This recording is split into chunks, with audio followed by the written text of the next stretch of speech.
De nuevo, buenos días. Vamos a hacer la última sesión de exposiciones de este segundo capítulo y ya puedes iniciar, Ángel.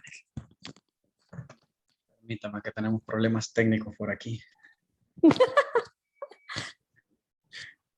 No faltan en estas sesiones. No, es que ya me trabó. Ah, no. Vamos, aquí está ya. Dale.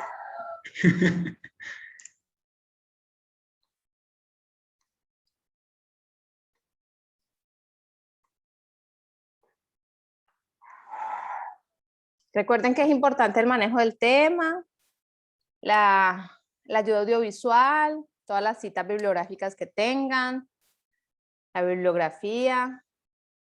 ¿Listo? Dice que está iniciando, pero no la veo. Está congelado, Ángel. Sí, es que ya la computadora no quiere que... ¿Ya le sale? Sí, ya sale. Ponla, Bueno, amplíala. Ok. muy buenos días. Mi nombre es Ángel Mesa Ortiz y el tema de hoy es la hidratación de los suelos. Bueno, para empezar, tendríamos que definir un poco sobre qué es la hidratación o cómo se da este proceso. Y dice que la hidratación es el proceso por el cual el agua se combina con algún mineral o con algún compuesto. ¿Y qué es lo que ocurre cuando ya se han combinado? Es que las moléculas de agua se introducen a través de las redes y en el caso de las rocas es que produce una presión grande en ellas que causa un aumento en su volumen. En algunos casos, pero pocos en realidad, o en ciertos otros lugares, pueden llegar hasta un 50% del aumento de volumen. No sé si se han fijado que donde hay charcos o quien dice en una laguna nueva, que nosotros miramos un volumen normal, hasta donde estaba la laguna normalmente, pero ya al agregarle agua, perdón, y dejarla reposar un tiempo, cuando uno quiere introducir algo o quiere entrar nuevamente, ya como que está más arriba, siente uno, como que esa tierra está un poco levantada, podría decirlo así. Y de igual forma, cuando vamos a introducir algo, ya sea nuestro cuerpo o alguna rama para probar profundidad, como hacemos en algunos casos, es que ya las propiedades de esta tierra, o sea, que estaba compactada, cambiaron. ¿Por qué? Porque ya podemos introducirla como más libremente, sin más problema. Más o menos pasa esto de esta imagen, que es que las capas están muy bien pegadas, está como compactada. Y cuando se da la hidratación en esta, es que cada una de estas capas va aumentando, o sea, como que se va separando. Entonces, el agua se mete en todos los espacios y las deja más separadas. Ahí es donde dice que ocurre el aumento del volumen. Otro concepto de la hidratación es que consiste en la adición de las moléculas de agua a una estructura mineral, produciendo que pueda cambiar sus propiedades, estructura y convertirlo en un mineral diferente. También cabe recalcar el caso contrario de la hidratación o bien la deshidratación, que esto es bien común verlo, ya que en la hidratación lo que tenemos es que nuestro suelo se hincha, o sea, tiene su forma compacta primero y luego se va hinchando, se va aumentando su volumen, sus propiedades cambian. Por ejemplo, la dureza que tiene nuestro suelo cambia. Pero ¿qué ocurre en la deshidratación? Es que cuando los minerales transformados se secan, se produce el efecto contrario o bien el agua que está en este suelo pues va saliendo. O sea que se genera una contracción y se viene una como semi-ruptura. O sea, son esas grietas que podemos ver. O sea, por ejemplo, ver esto, que si miramos en la parte de abajo, está todo el suelo cuando tenía el agua, que no sé si eso es bien común verlo en algunos charcos a veces, o en algunos puntos donde casi no se interrumpe este proceso, o sea, no hay ningún otro factor externo que lo esté modificando. O sea, que el agua normalmente estaba ahí, aumentaba su volumen, se mira ese como lodío, Y cuando ya se está dando el proceso de deshidratación, viene la sequía del suelo, porque no es lo mismo tocar donde está hidratado a donde está deshidratado. Lo hidratado, nosotros podemos introducir algún objeto, nuestro cuerpo, si es posible, y al momento de tener ese contacto, como que lo va atravesando o se va introduciendo normalmente en él. Y cuando está deshidratado este suelo, o en todo caso, esta parte de la tierra, ya se vuelve más duro al contacto. Siempre podemos atravesarlo, pero es como que se va quebrando aún más. Entonces, cuando el suelo ya no tiene esta agua, ya se va erosionando, ya van apareciendo estas grietas o rupturas. Y eso sería todo por mi parte. Si de repente hay alguna pregunta.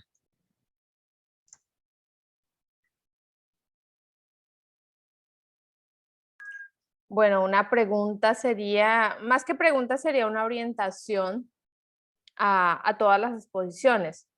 Está muy bien, me agradó, es una exposición sencilla, pero está estructuradita para iniciar la rigurosidad que deben de tener las exposiciones, ¿no? Recuerda que siempre vamos como enfocados a suelo y pues yo sé que el suelo es una dimensión muy grande, pero también quería haber visto algo de hidratación respecto a los nutrientes, ¿ya? ¿Qué pasa, por ejemplo, cuando un suelo no está a capacidad de campo y se fertiliza? O cuando un suelo no está a capacidad de campo y la gente incurre en ponerle maquinaria, lo cual lo que hace es molestar y maltratar mucho más el suelo que los beneficios que pueda causar de esa forma, ¿sí? Pero bueno, está estructurada, les queda a los demás también pensar en hidratación cuando se va a fertilizar, pensar en hidratación en una dimensión mucho más general del manejo de los suelos, ¿sí? Especialmente de la fertilidad. Entonces, ¿qué pasa si fertilizamos y no está hidratado el suelo, no está capacidad de campo como es lo ideal que esté? ¿Sí? Ok. Y aquí en hidratación, ¿sabes, Ángel, que hubieras podido hablar de tipos de arcilla que cuando se expanden, acuérdense de las arcillas contracto-expansivas? Pues cuando se expanden, ¿sí? Permiten que entre mucho, no solamente agua, que entre mucho por su misma hidratación, entran muchos nutrientes, por ejemplo el potasio, ¿sí? Entonces allí como que los captura y cuando se contrae quedan allí. Tiene que volverse a hidratar para poder que él salga a hacer parte de solución suelo. ¿Listo? Bueno, muchas gracias, Ángel. Gracias. Continuaríamos entonces con el compañero Marta Julia. Renómbrate, porfa. Es que estoy utilizando la computadora de mi madre y no sé dónde renombrar. Bueno, renombrarse solamente es ir a los 3 punticos de la parte superior derecha. Solo aparece vista. Lo tienes en No, vista de galería, arriba hay vista. un... Vista de galería. Sí, 3 puntitos. 3 puntitos, parte superior derecha de tu imagen, de tu imagen. Iniciar desde. Ok, muy bien, puedes ampliarlo. Ok, ahí está, se ve bien. Sí, se ve bien. Ok, tengan todos un buen día. Mi nombre es José González. En este momento les vamos a hablar sobre la hidrólisis y sus dos procesos y cómo ocurre básicamente en la que vamos a hacer las sales, que son la fertilidad que obtenemos en el suelo. Ok, vamos a comenzar hablando sobre qué es la hidrólisis. Es una reacción química básicamente del agua con sustancias. Puede ser, bueno, básicamente se sucede en las sustancias que son básicamente las sales. Ah, literalmente significa destrucción, o que a esto hidrólisis estamos hablando de hidor, que significa de latín agua, y lisis, que es la ruptura, ¿verdad? Que por mediante de la molécula de agua vamos a romper moléculas grandes. Esto implica José, disculpa, José, solo amplíala, porfa. Sí, no está ampliada. No, Estoy ampliada, no está. No, para eso tenés que habilitar primero la edición y después ampliarla. Donde dice habilitar ese mensaje, Allí ¿Dónde? en una barrita amarilla arriba, ajá, esa barrita amarilla, dale a habilitar edición. ahí. Ok. Ah, ok. Tienes que activar Windows, Ya el Office. detenía la función porque... Ay, voy de nuevo. Primera vez. Ahí Ok, se ve mejor. perfecto. Ok. Bueno, sí escucharon lo que comencé, ¿verdad? Hablando de cómo comienza, que es básicamente la hidrólisis. Bueno, esto implica la ionización de las moléculas por la división del compuesto hidrólisis. Básicamente lo que vamos a tener aquí son los cationes y aniones que van a estar interactuando directamente con la molécula de agua. Cuando hablamos de que este es el proceso más importante de la meteorización química, hablamos porque de esta manera las bases del suelo o la roca madre, que sí trae esas bases mediante el agua, químicamente esta destruye o va liberando poco a poco algunas moléculas grandes, convirtiéndolas en un poco más de meteorizadas para poder crear lo que es el suelo. Ok. Un ejemplo clásico es la conversión del almidón en glucosa, que está presente que en agua en presencia de un catalizador adecuado a la conversión de grasas y ácidos grasos y glicerina por reacción del agua dan estos procesos para la elaboración de jabones. Básicamente la saponificación es un tipo de hidrólisis de las amidas que un triglicérido, una molécula de grupo ester, genera alcohol y ácidos carboxílicos. Podemos ver la reacción de cómo el ester y el sodio con la hidrólisis va a generar un alcohol en la parte de acá abajo y esta sal orgánica que vemos acá va a ser el resultado de la hidrólisis. Ok. La hidrólisis de una sal forma disoluciones ácido-básicos. Cuando ya estamos hablando de hidrólisis, las sales entran en un proceso acuoso en donde esta disolución va a ser básica, neutra o ácida, según sean nuestros ácidos y bases. Una sal se puede considerar que se forma a partir de un ácido y base. Bueno, la reacción de la sal es la combinación de ácido y base. Podemos ver la reacción de acá abajo, que tenemos el ácido y la base, que esto podría ser la sal, más el agua. Acá vemos la interacción en cómo el hidrógeno interactúa directamente con el ácido y la base con el hidrógeno. Creo que es, si no me equivoco, con el hidroxilo, perdón. Ok, de esta manera vamos a presentar que vamos a tener un cambio en el pH de, de nuestra disolución. Ok, vamos a hablar de los tipos de hidrólisis. Bueno, para que ocurra hidrólisis, vamos a saber que vamos a tener que tener un ácido o una base débil. De otra manera, si, por ejemplo, la hidrólisis del ácido fuerte con base fuerte, acá no va a haber ninguna alteración por parte de la hidrólisis en cuanto a pH. Cuando se diluye una sal proveniente de un ácido y una base fuerte del agua, no se produce casi hidrólisis, debido a que no altera el pH del equilibrio en la disolución del agua. Entonces el pH de esta manera será neutro. Bueno, otro tipo de la hidrólisis es cuando tenemos un ácido débil y una base fuerte. Al combinar los aniones de la sal provenientes del ácido débil y la base fuerte y un protón de agua, liberan iones hidroxilo, debido a lo que el pH resultante será básico. Recordemos que el ion hidroxilo es el que nos da la alcalinidad en una solución o en una molécula, ¿verdad? Dependiendo de qué cantidades haya de hidroxilo o hidrógeno, esto nos va a depender el pH. Ok, ¿qué pasa cuando tenemos el ácido fuerte y una base débil?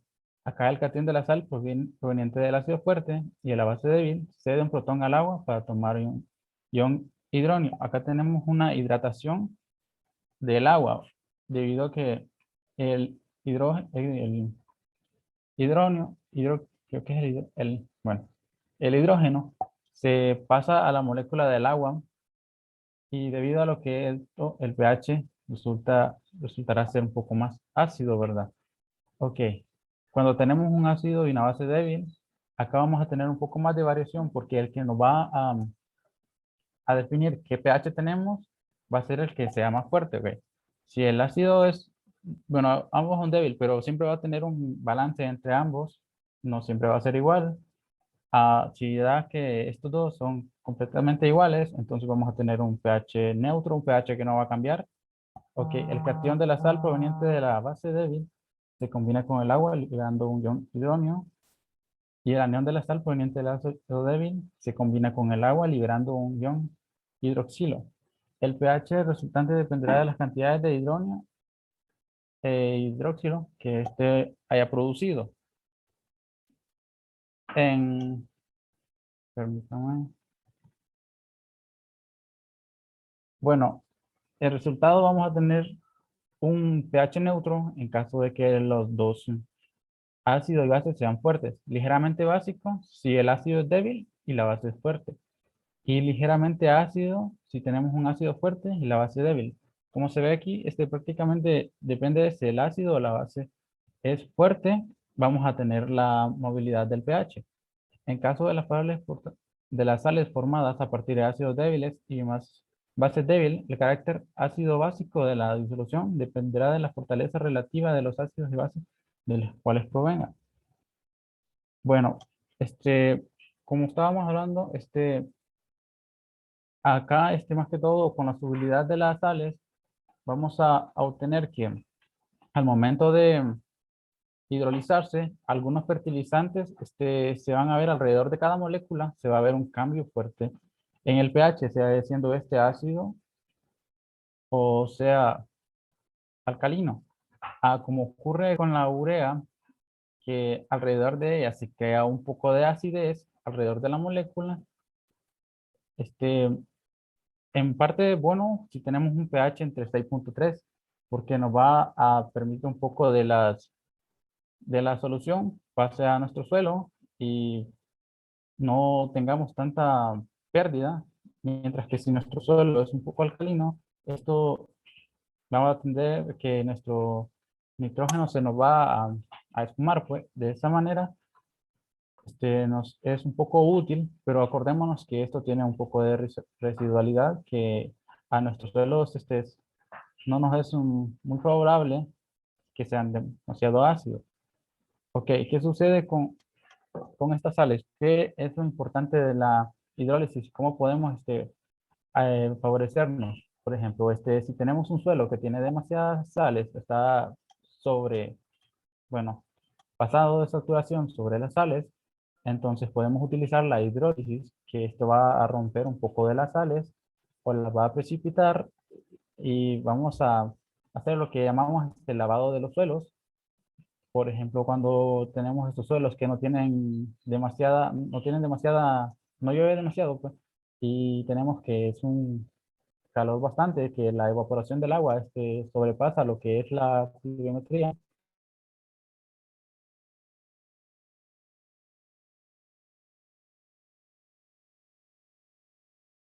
No escucho. ¿Aló? Ya. Bueno, como les decía, podemos utilizar la hidrólisis para deshacernos de un poco de estas sales y así beneficiar nuestro suelo para tener una conductividad eléctrica correcta y no tener la saturación de sales. Eh, Hasta acá mi presentación y tenía un video acerca de el equilibrio de las sales y cómo interactúan con la hidrólisis, un poco más teórica y de laboratorio. No sé si quisieran que se los pusiera. Sí, claro, dale. Ok,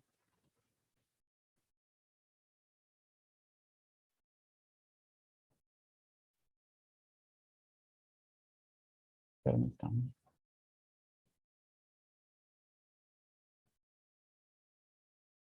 ¿Se ve la pantalla? No, te tocaría cambiar, creo, de la pantalla que estás compartiendo. Sí, te tocaría cambiarla, porque está la diapositiva. Exacto. Cierra las diapositivas. Sí.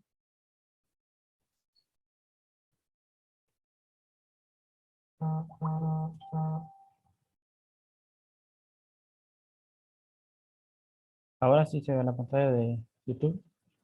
Sí. Ahora sí. Ok, voy a correrlo. Como veis, vamos cumpliendo objetivos y ahora ya podemos hablar de los equilibrios de hidrólisis. En este vídeo os propongo... ¿No tiene más volumen? Permítame. Por un lado, que seamos capaces de calcular la constante de los equilibrios ¿Se de escucha? hidrólisis de los iones procedentes de una sal. Y Sí. después, una vez que hayamos hecho esto, tengamos una idea de qué iones se van a hidrolizar y si la extensión en la que se hidrolizan es grande o pequeña. Vamos entonces con el primero de los objetivos. Nosotros sabemos que en agua, al poner una sal, los iones se disocian y que algunos de estos iones reaccionan con el agua y se comportan como ácidos o como bases. A estos equilibrios los hemos llamado equilibrios de hidrólisis. Como cualquier otro equilibrio, tiene sus constantes. Estas constantes a veces aparecen listadas en distintas tablas, lo mismo que nos aparecen las constantes de acidez o las constantes de basicidad, pero otras veces no. Entonces, lo que os propongo en este ratito es que nos dediquemos a contestar a la pregunta ¿cuánto vale la constante de un equilibrio de hidrólisis? Y como hemos hecho otras veces, vamos a tratar el tema considerando por un lado los aniones y por otro los cationes. Vamos entonces con los aniones. Para resolver la pregunta ¿cuánto vale la constante de hidrólisis del anión de una sal? Vamos a aplicar un proceso en dos etapas. Primera etapa, escribimos el equilibrio de acidez que corresponde al ácido correspondiente y el de la base conjugada, el de nuestro anión, que nosotros vamos a decir que este equilibrio tiene una constante de hidrólisis. Escribimos los dos equilibrios, el del ácido, cede protones al agua, el del cation acepta los protones al agua y tenemos las dos constantes correspondientes. Esta es la que nosotros queremos determinar. Si me permitís, aquí hacemos un pequeño paréntesis para caer en la cuenta de que si nosotros sumamos estas dos reacciones, lo tenemos hecho aquí, eliminamos aquellos compuestos que aparecen tanto en reactivos como en productos, lo que tenemos es un equilibrio que conocemos bien y es el equilibrio de autodisociación del agua, que tiene una constante conocida. ¿Vale? Dejamos aquí esta reflexión y continuamos con nuestro procedimiento en dos etapas. Siguiente etapa, una vez que tenemos escrito los dos equilibrios de los que estamos hablando, lo que vamos a hacer es multiplicar las dos constantes. ¿Cuál es el producto de dos constantes? Pues es evidente, otra constante. Hacemos esta operación, multiplicamos las dos constantes de equilibrio, tachamos aquellos compuestos que aparecen en el numerador y en el denominador y obtenemos algo que conocemos, que sabemos su valor, y es el producto de autodisociación del agua, esta constante. Así pues, nos fijamos que podemos establecer la siguiente ecuación. El producto de la constante de acidez de un ácido por la constante de hidrólisis o basicidad de su anión tiene que valer siempre el producto iónico del agua, dato que conocemos. Así pues, nosotros ya podemos calcular la constante de basicidad de un anión si conocemos la constante de acidez del compuesto con el que está relacionado. Si analizamos un poquito esta ecuación, veremos que cuando la constante de acidez es muy elevada, si yo divido por un número muy grande, el cociente me va a dar un resultado pequeño. Es decir, que cuanto más ácido sea un compuesto, más pequeña es la constante de hidrólisis del anión que genera, menos se va a hidrolizar. Vamos, si queréis, a hacer esto mismo con el cation de una sal. Vamos a ver que vamos a llegar exactamente a la misma conclusión. Nuevamente, proceso en dos etapas. Primera etapa, escribimos los dos equilibrios, el de la base en el agua con su constante y el de catión en el agua con su constante de acidez, que será en este caso nuestra constante de hidrólisis. ¿Vale? Escribimos los dos equilibrios y decimos, bueno, el producto de dos constantes tiene que ser otra constante. Hacemos la operación nuevamente, vamos tachando elementos comunes en el numerador y en el denominador, como veis, y recuperamos algo que conocemos, y es que el producto de estas dos constantes es igual al producto de autodisociación del agua, que tiene un valor en condiciones normales de 10 elevado a menos 14. Así pues, como ecuación general, tenemos exactamente la misma que antes. El producto de basicidad multiplicado por el producto de acidez del catión del que nosotros estemos hablando tiene que ser siempre igual al producto de autodisociación de agua. Y podríamos hacer la misma reflexión. Cuanto más fuerte sea una base, cuanto mayor sea este número, más pequeña va a ser la hidrólisis del catión que genera. Así pues, para concluir, podríamos resumir diciendo que al añadir en agua una sal soluble, los iones, como hemos dicho ya muchas veces, se disocian, que algunos de estos iones se hidrolizan, cambian el pH del medio y que estos equilibrios tienen unas constantes que nosotros ahora podemos calcular fácilmente, aunque no estén en las tablas que estamos consultando. Simplemente necesitamos conocer la constante de basicidad o la constante de acidez, del elemento con el que están relacionados. El segundo objetivo era decir, de todos los iones que se hidrolizan, ¿cómo de importantes son esos equilibrios? Pues simplemente tenemos que tener en cuenta el valor de estas constantes. Si las constantes de cualquier equilibrio, en este caso de hidrólisis, son pequeñas, quiere decirse que ese equilibrio tiene poca extensión. Cuanto mayor sea la constante, mayor será el equilibrio que se desarrolla. Bueno, y os dejo emplazados para el siguiente vídeo en el que vamos a poner.